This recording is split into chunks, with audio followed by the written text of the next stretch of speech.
ప్రభునందు ప్రియ పరిశుద్ధ దేవుని కుమారులారా, దేవుని కుమార్తెలారా, యేసుక్రీస్తు ప్రశస్త చెప్పుకున్నాము మీ అందరికీ వందనాలు. అలాగే దేవునికి స్తోత్రాలు.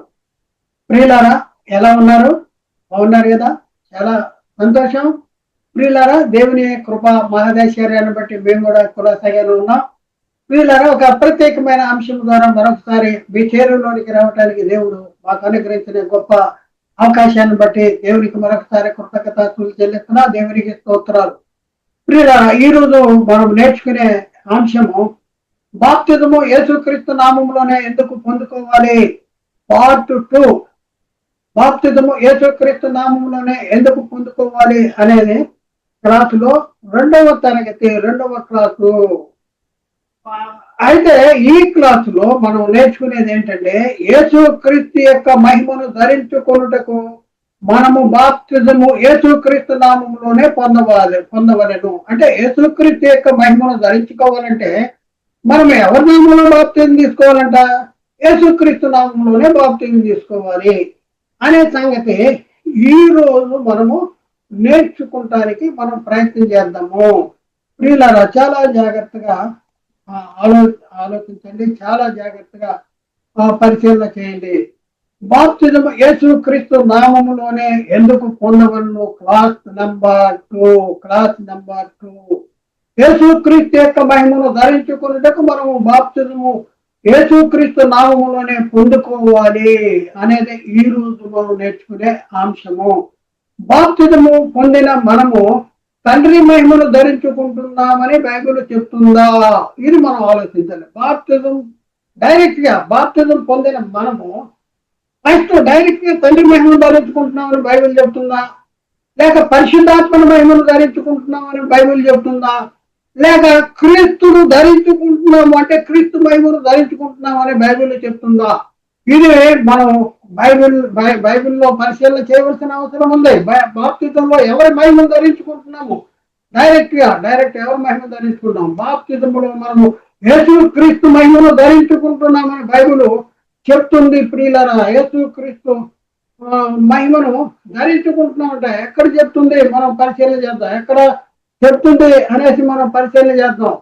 క్రీస్తు తండ్రి మహిమలో వచ్చాడు కాబట్టి క్రీస్తు మహిమను ధరించుకుంటే తండ్రి మహిమను ధరించుకున్నట్లు అవుతుంది. అంటే క్రీస్తు ఎవరి మహిమలో వచ్చాడు? తండ్రి మహిమలో వచ్చాడు. మరి క్రీస్తు మహిమను ధరించుకుంటే ఎవరి మహిమను ధరించుకున్నట్లు అవుద్ది? తండ్రి మహిమను ధరించుకున్నట్లు అవుద్ది. బాప్తిజములో మనము డైరెక్ట్ గా ఎవరి మహిమను ధరించుకుంటున్నాము అంటే బాప్తిజములో మనము డైరెక్ట్ గా క్రీస్తు మహిమను ధరించుకుంటున్నాము అనేసి మనం గమనించాలి. కనుక క్రీస్తు మహిమను ధరించుకుంటే తండ్రి మహిమను ధరించుకున్నట్లు అవుద్ది. అలాగే పరిశుద్ధాత్మ మహిమను కూడా ధరించుకున్నట్లు అవుద్ది. ఎందుకంటే క్రీస్తు ఎవరి మహిమలో వచ్చాడంటే తండ్రి మహిమలో. అంటే క్రీస్తు మహిమను ధరించుకుంటే తండ్రి మహిమను ధరించుకున్నట్లు అవుద్ది. మరి పరిశుద్ధాత్ముడు ఎవరి మహిమలో వచ్చాడు? క్రీస్తు మహిమలో వచ్చాడు. కాబట్టి క్రీస్తు మహిమను ధరించుకుంటే పరిశుద్ధాత్మని మహిమను ధరించుకున్నట్లు అవుతుంది. క్రీస్తులోనికి బాప్తిజం పొందిన మీరందరూ క్రీస్తును ధరించుకుని ఉన్నారు. బైబిల్ ఎక్కడ చెప్తుందా? క్రీస్తులోనికి బాప్తిజం పొందిన మీరందరూ క్రీస్తును ధరించుకుని ఉన్నారనే మాట బైబిల్లో ఎక్కడ ఉందా? అంటే ఉంది. ఉన్నా కూడా మనకి ఎక్కట్లేదు. బైబిల్లో ఉంది కానీ మనకి ఎక్కట్లా. గద్య పత్రిక 3:27 క్రీస్తులోనికి బాప్తిజం పొందిన మీరందరూ క్రీస్తును ధరించుకొని ఉన్నారు అనేసి చాలా చాలా చాలా చాలా స్పష్టంగా లేఖనాల్లో రాయబడింది. ఎవరిలో బాప్తిజం తీసుకున్నాము? ఎవరిలో బాప్తిస్తున్నావు? ఒకసారి మనం పరిశీలన చేసుకోవాలి. క్రీస్తులోనికి బాప్తిజం తీసుకుంటేనే నువ్వు క్రీస్తును ధరించుకుంటావు, క్రీస్తు మహిమను ధరించుకుంటావు. క్రీస్తు మహిమను డైరెక్ట్ గా నువ్వు తండ్రి మహిమను ధరించుకుంటానికి లేదు. క్రీస్తు మహిమను ధరించుకుంటేనే తండ్రి మహిమను ధరించుకున్నట్టు, క్రీస్తు మహిమను ధరించుకుంటేనే పరిశుద్ధాత్మ మహిమను ధరించుకున్నట్టు. ఈ బాప్తిజం తీసుకున్న వాళ్ళు యూదుడు లేదు, గ్రీకు దేశస్తులు లేదు, సున్నతి పొందని వాడని లేదు, సున్నతి పొందని వాడని లేదు. యేసుక్రీస్తునందు మీరందరూ ఏకంగా ఉన్నారు. ఏకంగా అదే సంఘాన్ని గురించి చెప్తా ఉన్నాడు. చూడండి ప్రియులారా, క్రీస్తులోనికి బాప్తిజం పొందిన మీరందరూ అని అంటున్నాడా? లేక తండ్రిలోనికి బాప్తిజం పొందిన మీరందరూ అని అంటున్నాడా? లేక పరిశుద్ధాత్మలోనికి బాప్తిజం పొందిన మీరందరూ అని అంటున్నాడా? ఒకసారి మనం పరిశీలన చేసుకోవాల్సిన అవసరం ఉంది.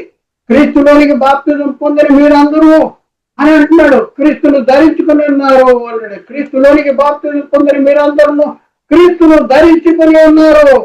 క్రీస్తును ధరించుకున్నారంటే అర్థం ఏంటి? క్రీస్తును ధరించుకున్నారంటే అర్థం ఏంటి? క్రీస్తును ధరించుకున్నారు అనటానికి అదేమన్నా చొక్కానా లోగునా? ఒకసారి క్రీస్తును ధరించుకున్నారంటే అర్థము క్రీస్తు మహిమను ధరించుకుంటున్నారు. క్రీస్తు మహిమను ధరించుకున్నారు అనేసి అర్థము. క్రీస్తును ధరించుకుంటున్నారంటే క్రీస్తు మహిమను ధరించుకున్నారంటే ఎక్కడ ధరించుకుంటున్నారు? ఒకసారి మన పరిశీలన. బాప్తిజంలో ఎవరి నామంలోని తీసుకుంటే క్రీస్తు మహిమను ధరించుకుంటాం? సూటి ప్రశ్న, ఇది సూటి ప్రశ్న. ఒకసారి ఆలోచించండి. బాప్తిజంలో ఎవరి నామంలో తీసుకుంటే క్రీస్తు మహిమను ధరించుకుంటాం? జవాబు, క్రీస్తులోనికి బాప్తిజం తీసుకుంటే క్రీస్తు మహిమను ధరించుకుంటాం. క్రీస్తు మహిమను ధరించుకుంటున్నాం. ఇది యూదునికి మాత్రమే చెప్పిన మాట కాదు. ఇందులో యూదుడు లేడు, గ్రీక దేశస్థుడు లేదు, దాసుడు లేడు, స్వతంత్రుడు లేడు, పురుషుడు లేడు, స్త్రీ అనే లేదు. యేసుక్రీస్తునందు మీరు అందరూ ఏకంగా ఉన్నారని పౌలు గారు గలతీ సంఘంతో మాట్లాడుతున్నాడు. యూదునికి మాత్రం చెప్పిన బోధ యేసుక్రీస్తు. యూదులు యేసు నమ్మట్లేదు కనుక యూదునికి మాత్రమే యేసుక్రీస్తు నామంలో బాప్తిజం పొందండి. యేసునైతే నమ్మట్లేదు యూదులు, అదే యేసు నామంలో మీరు బాప్తిజం పొందమని పొందండి అని చెప్పాడు అనేసి మోసపుచ్చుతున్నటువంటి వాళ్ళరా. ఇక్కడ చూడండి, పౌలు చెప్తున్న మాటను మీరు ఎప్పుడైనా చదవలేదా? ఒకసారి ఆలోచన. ఎప్పుడైనా నువ్వు నీ మాట మార్చుకుని సంఘానికి సత్యం ప్రకటించాలి, నువ్వు బాప్తిజం తీసుకోవాలి ముందు. ఇది యూదులకు మాత్రమే చెప్పిన మాట కాదు. ఇందులో యూదుడని లేదు, గ్రీకు దేశస్థుడు లేదు, దాసుడని లేదు, పురుషుడని లేదు, స్త్రీ అని లేదు. యేసుక్రీస్తునందు మీరందరూ ఏకంగా ఉన్నారు. ప్రశ్న వేసుకుందాం. బాప్తిజం ఎవరి నామంలో తీసుకుంటే క్రీస్తు మహిమను ధరించుకుంటాం? ప్రియులారా, ఒకసారి ఆలోచించండి. క్రీస్తులోనికి బాప్తిజం తీసుకుంటేనే తప్ప క్రీస్తు మహిమను ధరించుకోలేము. కాబట్టి క్రీస్తులోనికి బాప్తిజం తీసుకోవాలి. క్రీస్తు మహిమను ధరించుకోవాలంటే క్రీస్తులోనికే బాప్తిజం తీసుకోవాలి. పౌలు చెప్తున్నాడు పరిశుద్ధాత్మ ద్వారా గలతీ సంఘానికి. మీరు నమ్ముతున్నారు, నమ్మట్లేదా? ఒకసారి ఆలోచించండి. మీ విశ్వాసాన్ని పరిశీలన చేసుకోండి. అపోస్తులు తండ్రి యొక్కయు కుమారుని యొక్కయు పరిశుద్ధాత్మ యొక్కయు నామములోనికి బాప్తిజం ఇచ్చినట్లు బైబిల్లో లేదు. అపోస్తులు తండ్రి యొక్కయు కుమారుని యొక్కయు పరిశుద్ధాత్మ యొక్కయు నామములో బాప్తిజం పొందండి మరి అనేది, నామంలోనికి బాప్తిజం పొందమని బైబిల్లో ఎక్కడ కూడా చెప్పలేదు. ఎక్కడ చెప్పినా యేసుక్రీస్తులోనికి బాప్తిజం, క్రీస్తులోనికి బాప్తిజం అనేది బైబిల్లో రాయబడి ఉంది కదా. మీరు తండ్రిలోనికి బాప్తిజం తీసుకోమని, పరిశుద్ధాత్మలోనికి బాప్తిజం తీసుకోమని మరి బైబిల్లో ఎక్కడ లేదు. ప్రియులారా, ఇది మనం అర్థం చేసుకోవాలి. ఇప్పటి వరకు మనము మోసపోయింది చాలు. ఈ సత్యాన్ని తెలుసుకున్న కొంతమంది బోధకులు సంఘములో 3000 మంది ఉన్నారు, 4000 మంది ఉన్నారు, విశ్వాసులు ఉన్నారు కదా అనేసి నేను ఇప్పుడు బాప్తిజం తీసుకున్నట ఏంటి? ఇప్పుడు నా సంఘంలో 3000 ఉన్నారు, 4000 ఉన్నారు. మరి ఇప్పుడు నేను సత్యాన్ని తెలుసుకున్న తర్వాత నేను ఇప్పుడు బాప్తిజం తీసుకున్నానంటే బాప్తిజం తీసుకుంటాం ఏంటి? నేను ఎంతో మందిని నడిపిస్తున్నానే భావించేటటువంటి పరిస్థితి చాలా మంది జీవితాల్లో ఉంది. ప్రియులారా, మరి సత్యము తెలిసి కూడా లోబడకపోతే ఎక్కడికి వెళ్ళిపోతారు? నరకానికి వెళ్ళిపోతారు. లోబడ సత్యానికి నాకు 3000 మంది ఉన్నారు, 4000 మంది ఉన్నారంటే ఎంతమంది నీ దగ్గరికి వచ్చిన 3000 మంది వచ్చి బోధ చేస్తున్నా కూడా మరి నువ్వు తీసుకున్న బాప్తిజం సరైనది కాకపోతే నీ బోధ సరైనది కాదు. ఇలాంటి వారికి మరి నరకం ఎంత దూరంలో ఉంది అంటే కనురెప్ప పాటు దూరంలో ఉంది. ధనవంతుడు చనిపోయి పాతి పెట్టబడినప్పుడు అతడు పాతాళంలో బాధపడుతున్నారు. కాబట్టి ఫ్రాక్షన్ ఆఫ్ సెకండ్స్ లో కనురెప్ప పాటి కాలంలో నరకం మరి ఉంది. కాబట్టి ప్రియులారా, అంత మాత్రమే కాదు, బోధకుడు ఉండి అనేక మందిని నరకానికి నడిపిస్తున్నందుకు మరి కఠినమైన తీర్పు పొందేటటువంటి భయంకరమైనటువంటి ప్రమాదం ఉంది అనేసి మనం గ్రహించవలసిన అవసరం ఉంది. కాబట్టి గ్రహించండి. ఎవరి నామములో బాప్తిజం తీసుకుంటే క్రీస్తుని ధరించుకుంటాం. క్రీస్తులోనికి బాప్తిజం తీసుకుంటేనే క్రీస్తును ధరించుకుంటాం. గమనించండి గమనించండి. అంటే క్రీస్తు మహిమను ధరించుకోవాలి. యేసుక్రీస్తు యేసుక్రీస్తు తండ్రి మహిమను ధరించుకున్నాడు. పరిశుద్ధాత్ముడు క్రీస్తు మహిమను ధరించుకున్నాడు. ధరించుకుని ఈ లోకానికి వచ్చాడు. ఇప్పుడు మనము క్రీస్తు మహిమను ధరించుకోవాలంటే ఎవరి నామంలో బాప్తిజం తీసుకోవాలి? క్రీస్తు నామంలో బాప్తిజం తీసుకోవాలి. పౌలు గారు చెప్తా ఉన్నారు గల్తీ సంఘానికి. కాబట్టి ప్రియులరా, మరి అందుకనే పౌలు గారు రోమా సంఘంతో కూడా ఏం చెప్తున్నాడో కూడా చెప్తున్నాడు. ఎవరి మహిమను ధరించుకోవాలని చెప్తున్నాడు, ఎవరిని ధరించుకోవాలని చెప్తున్నాడు. ఒకసారి ఆలోచించండి. అది కూడా చూద్దాం. రోమా పత్రికలు 13వ అధ్యాయం 14వ వచనంలో పౌలు గారు చెప్తా ఉన్నాడు, మెట్టుకు ప్రభు అయిన యేసుక్రీస్తును ధరించుకున్న వారి శరీరేచ్ఛలను నెరవేర్చుటకు శరీర విషయమే ఆలోచన చేయకుడి అంటాడు. ఎవరిని ధరించుకోమంటున్నాడు? మెట్టుకు ప్రభు అయిన యేసుక్రీస్తును ధరించుకోవాలి, ధరించుకున్న వారే అంటాడు. ప్రభు అయిన యేసుక్రీస్తును ధరించుకున్న వారే అంటున్నాడు. మరి ఎక్కడ ధరించుకుంటాము యేసుక్రీస్తుని?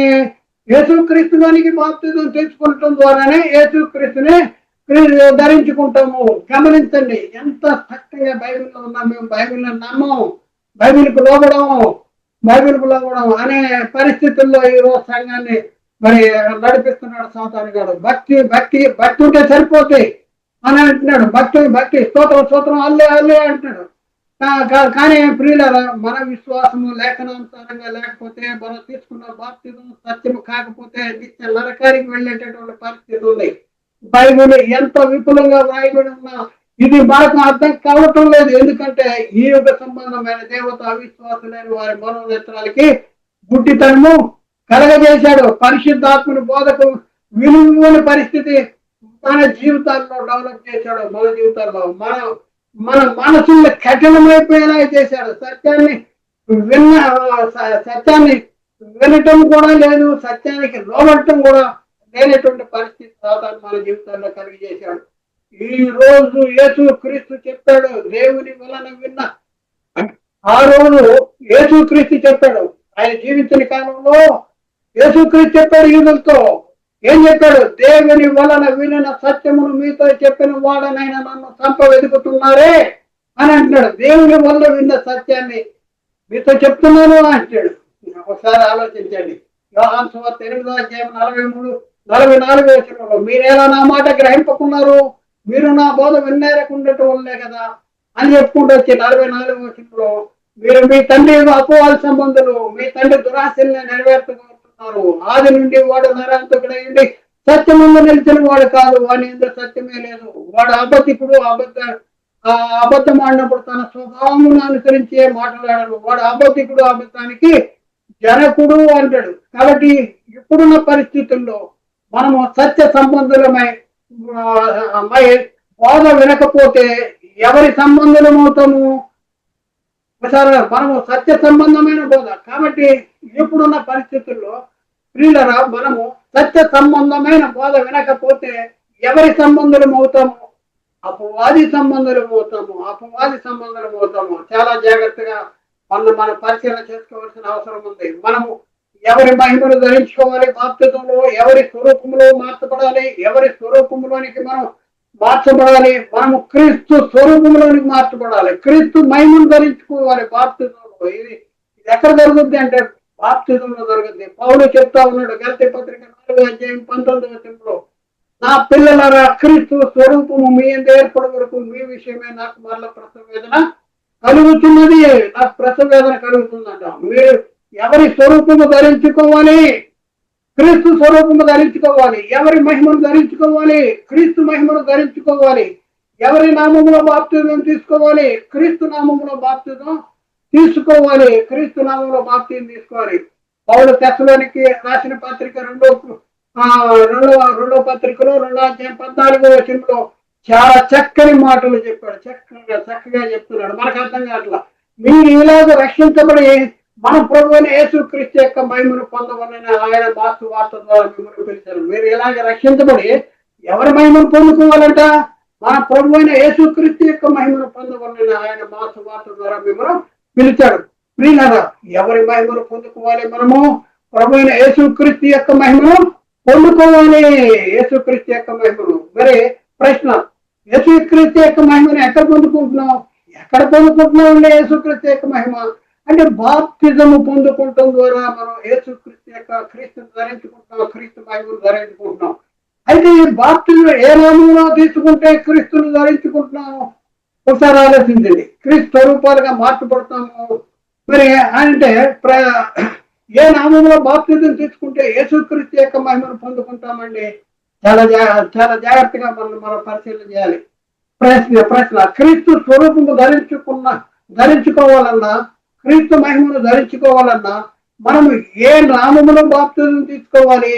అంటే బైబిల్ చెప్తున్న సంగతులు ఏంటంటే, మనం క్రీస్తు నామములో బాప్తిజం తీసుకుంటేనే క్రీస్తు మహిమను ధరించుకుంటాము, క్రీస్తును ధరించుకుంటాము, క్రీస్తు మహిమను ధరించుకుంటాము అనేసి బైబిల్ చెప్తా ఉంది. కానీ మనము యేసుక్రీస్తు నామంలో బాప్తిజం మనల్ని యేసుక్రీస్తు నామంలో బాప్తిజం తీసుకోనివ్వట్లేదు ఎవరంటే సాతాను. మరి ఎందుకంటే మీకు పరలోకి వెళ్ళకనే సూత్రాలండి, కానీ మీకు మాత్రం పరలోకం, మీరు నా వైపే ఉన్నారు అన్నాడు. మీరు క్రీస్తు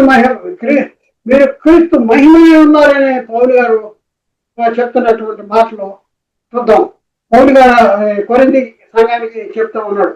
కొరింథీకి రాసిన 2వ పత్రిక 8:23 తీతు ఎవడని అడిగిన ఎడల అతడు నా పాలివాడను, మీ విషయంలో నా చేత పనివాడనై ఉన్నాడని, మన సహోదరులు ఎవరైనా అడిగిన ఎడల వారు సంఘమునకు దూతలు క్రీస్తు మహిమయునై ఉన్నారు. సంఘానికి దూతలు క్రీస్తు మహిమలు. సహోదరులు ఎవరంటే సంఘానికి దూతలు క్రీస్తు మహిమనై ఉన్నారు. క్రీస్తు మహిమగా మనం ఉండాలి, క్రీస్తును ధరించుకోవాలి, క్రీస్తు మహిమను ధరించుకోవాలి. ఎక్కడ జరుగుతుంది? ఇక్కడ. ఒకసారి ఆలోచన. మనం క్రీస్తు మహిమనై ఉండాలంటే ఎవరి నామములో బాప్తిజం తీసుకోవాలి? జవాబు, యేసుక్రీస్తు నామంలో బాప్తిజం తీసుకుంటేనే మనం క్రీస్తు మహిమనై ఉంటాము. ప్రశ్న, మనము ఎవరి మహిమను పొందుకోవాలి? ప్రశ్న, మనము ఎవరి మహిమ, ఎవరి స్వరూపములుగా మార్చబడాలి? జవాబు, మనము తన కుమారుని స్వరూపము గలవారముగా మార్చబడాలి అనేసి బైబిల్ చెప్తుంది. తన కుమారుని స్వరూపంలో మార్చబడాలి. ఎక్కడున్న మాటలో అంటే రోమాపత్రికలో 8:29 అక్కడ రాయబడిన మాట ఏంటంటే, ఎందుకనగా తన కుమారుడు అనేక సహోదరుల్లో జ్యేష్ఠులన్నట్లు దేవుడు ఎవరిని ముందుగా ఎరిగిన వారు తన కుమారునితో సారూప్యము గలవారమవుటకు వారిని ముందుగా నియమించను అంటాడు. మనం ఎవరి స్వరూపము గలవారము అవునంట? మనము తన కుమారుని అంటే క్రీస్తు స్వరూపము గలవారమవుటకు మనం ముందుగా నియమించాడంట, నిర్ణయించాడు. కాబట్టి ప్రియులారా, మనము ఎవరి స్వరూపాలు ధరించుకుంటే క్రీస్తు స్వరూపము, దేవుని కుమారుని స్వరూపము ధరించుకోవాలి. అవును, మనము కుమారునితో స్వారూప్యము గలవారము. క్రీస్తు మనలో ఏర్పడాలి. క్రీస్తు స్వరూపము మనము ధరించుకోవాలి. క్రీస్తు మహిమను మనం కలిగి ఉండాలి. చూడండి ప్రియులారా, వాక్యానికి లోబడతాం. వ్యక్తులకు బోధకు మనం నమ్మద్దు, వ్యక్తుల బోధన మనం నమ్మద్దు. నేను చెప్పేది బైబిల్లో లేకపోతే నేను చెప్పేది కూడా మీరు నమ్మద్దు. మనకు కావాల్సింది ఏంటంటే వాక్యము కావాలి. వాక్యము ఏమి చెప్తుంది అంటే ఏం చెప్తుందో మనం చూద్దాం. ఎఫెసీ పత్రిక 4:11-12 మనమందరము విశ్వాస విషయంలోను దేవుని కుమారుని యొక్క జ్ఞాన విషయంలోను ఏకత్వము పొంది సంపూర్ణ పురుషుల మగు వరకు, అనగా క్రీస్తునకు కలిగిన సంపూర్ణతకు సమానమైన సంపూర్ణత గలవారము ఒకటి అంటాడు. క్రీస్తునకు కలిగిన సంపూర్ణతకు సమానమైన సంపూర్ణత మనం కలిగి ఉండాలంట. దేవుని కుమారుని జ్ఞాన విషయంలో ఏకత్వం పొందాలి. సంపూర్ణ పురుషుల మగు వరకు అంటే సంపూర్ణ పురుషులు ఎప్పుడవుతావు అంటే క్రీస్తునకు కలిగిన సంపూర్ణతకు సమానమైన సంపూర్ణత గలవారం ఒకటకు అంటాడు. మనం ఎవరి మహిమను ధరించుకోవాలి, ఎవరి స్వరూపంలో మార్చబడాలి, ఎవరిని పోలి మనం ఉండాలి, ఎవరిని పోలి నడుచుకోవాలి అంటే క్రీస్తుని పోలి నడుచుకోవాలి. క్రీస్తుని ధరించుకోవాలన్నా, క్రీస్తు స్వరూపంలోనే మార్చబడాలన్నా బాప్తిజం ఏ నామంలో తీసుకోవాలి? చాలా ఆలోచించండి. మనమందరము విశ్వాస విషయంలో ఏకత్వం పొందాలి ప్రియులరా. దేవుని కుమారుని గురించిన జ్ఞాన విషయంలో ఏకత్వం పొందాలి. క్రీస్తులకు కలిగిన సంపూర్ణతకు సమానమైన సంపూర్ణత గలవారము అవుదాము. వీళ్ళరా మనకు కావలసింది వాక్యము. వాక్యము ఏం చెప్తుందో పరిశీలన చేద్దాం. ఇప్పటికైనా మనం మారదాము. రేపు నీకు లేదేమో మన జీవితానికి, ఒకసారి రేపు మన జీవితానికి లేదేమో. దేవుడు మనల్ని ప్రేమించి ఈ వాక్యాన్ని మనకు ప్రకటింప చేస్తున్నాడు, మన దగ్గరికి తీసుకొచ్చాడు. మార్పు మొదట బోధకుల్లో జరగాలి. గతంలో జరిగినటువంటి సంగతుల్లో ఒక బోధకుడు మనం సత్యాన్ని గ్రహించి వాక్యానికి లోబడి నేను గతంలో తీసుకున్న బాప్తిజం సరైనది కాదు అని సంఘానికి చెప్పి సంఘం ఎదుట మొదట తాను యేసుక్రీస్తు నామములోని బాప్తిజం పొందాడు. బోధకుల గురించి మనం పరిశీలన చేస్తే, బోధకుడు వాక్యాన్ని విన్నాడు, సత్యాన్ని గ్రహించాడు. సత్యాన్ని గ్రహించి ఇమీడియట్ సంఘం ఎదుట వాక్యానికి లోబడి సంఘం ఎదుట గతంలో నేను తీసుకున్న బాప్తిజం సరైనది కాదు అనేసి గుర్తించి చెప్పి మళ్ళీ బాప్తిజం తీసుకున్నాడు. అంత మాత్రమే కాదు, ఆ తర్వాత సంఘానికి మరి వాక్యాన్ని ప్రకటన చేసి ఏం చేశాడు? వాక్యాన్ని ప్రకటన చేసి ఏం చేశాడంటే మళ్ళీ వాళ్ళందరికీ కూడా బాప్తిజం ఇచ్చినటువంటి పరిస్థితి మనం చూస్తూ ఉన్నాం. కాబట్టి ప్రియులను ఒకసారి ఆలోచించాలి.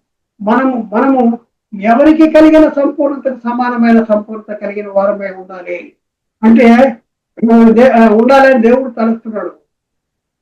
ప్రశ్న, మనము ఎవరికి కలిగిన సంపూర్ణతకు సమానమైన సంపూర్ణత కలవారంగా ఉండాలని దేవుడు తలుస్తున్నాడు అంటే సమాధానం ఏంటంటే క్రీస్తులకు కలిగిన సంపూర్ణతకు సమానమైన సంపూర్ణత కలవారంగా ఉండాలని దేవుడు తలుస్తున్నాడు. అలాగే యేసుక్రీస్తు ఎవరికి కలిగిన సంపూర్ణతకు సమానమైన సంపూర్ణత గలవాడు?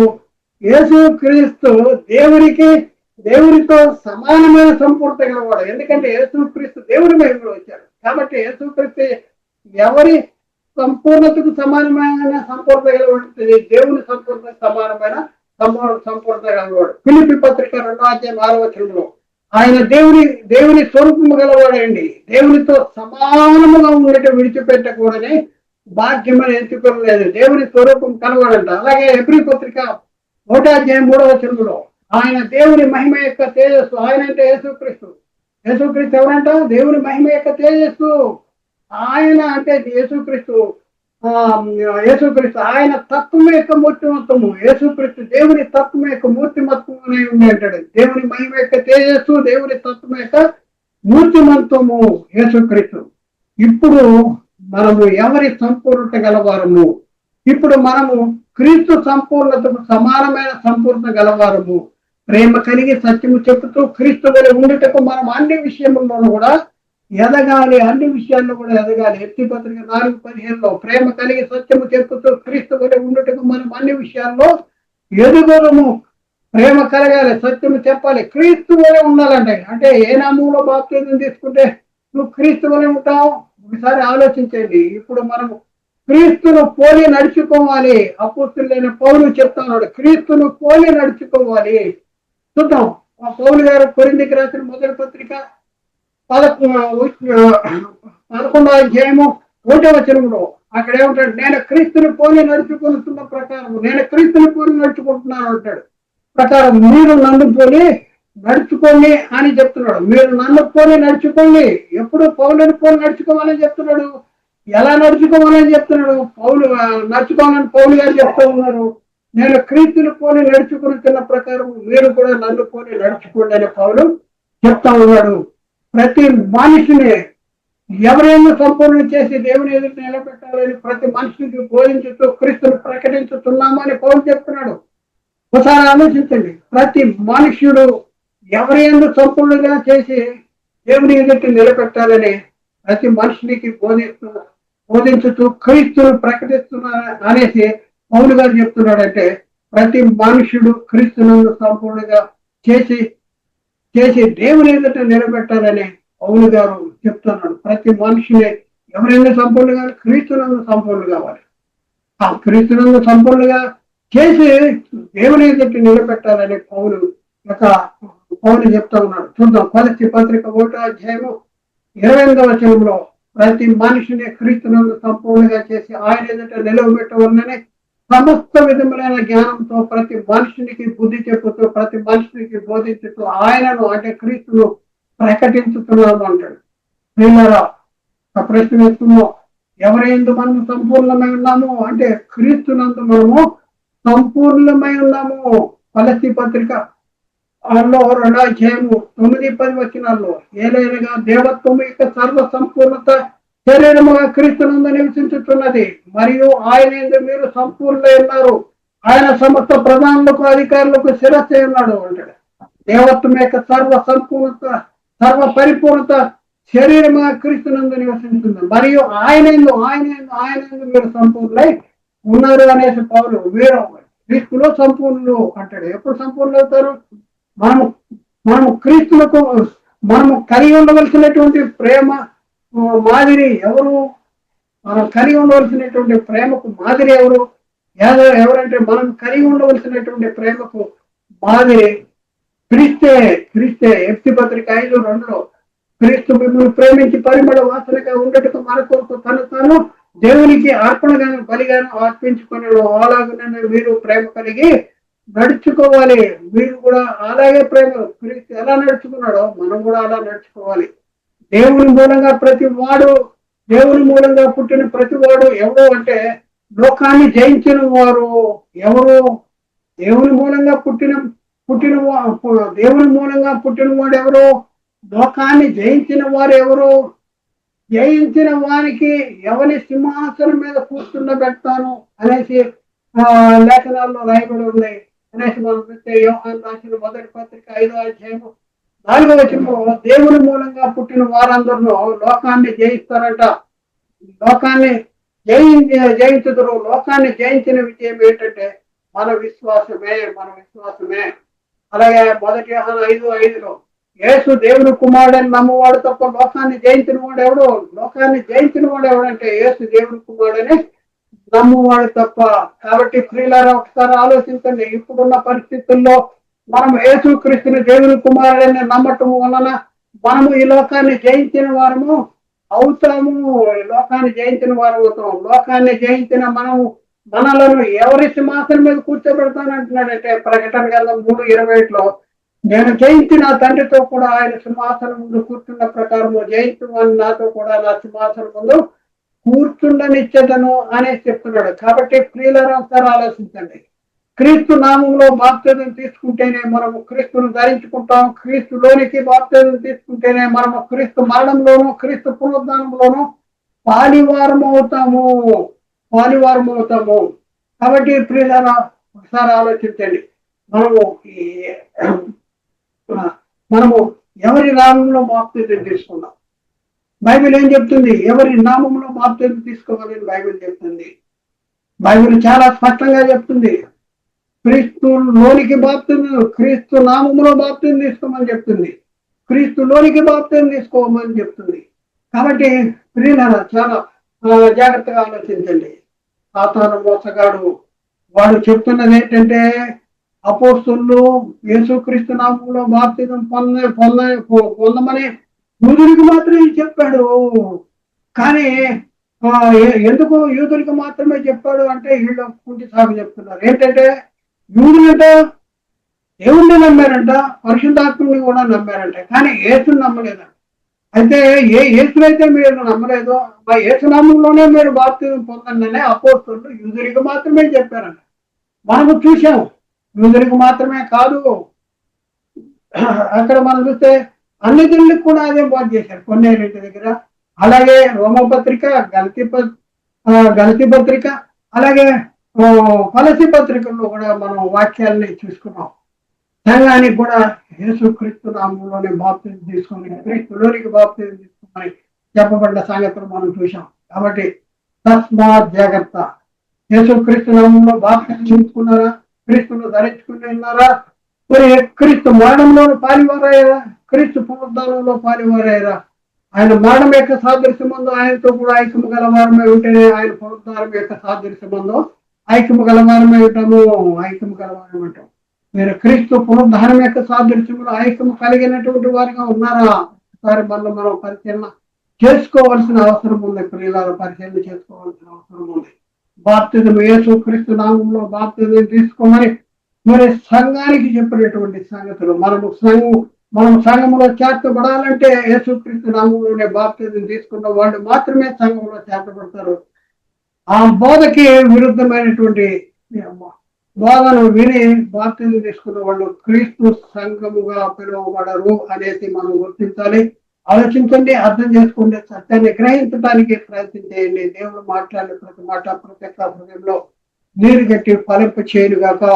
ఆమేన్. అందరికీ వందనాలు. దేవునికి స్తోత్రాలు.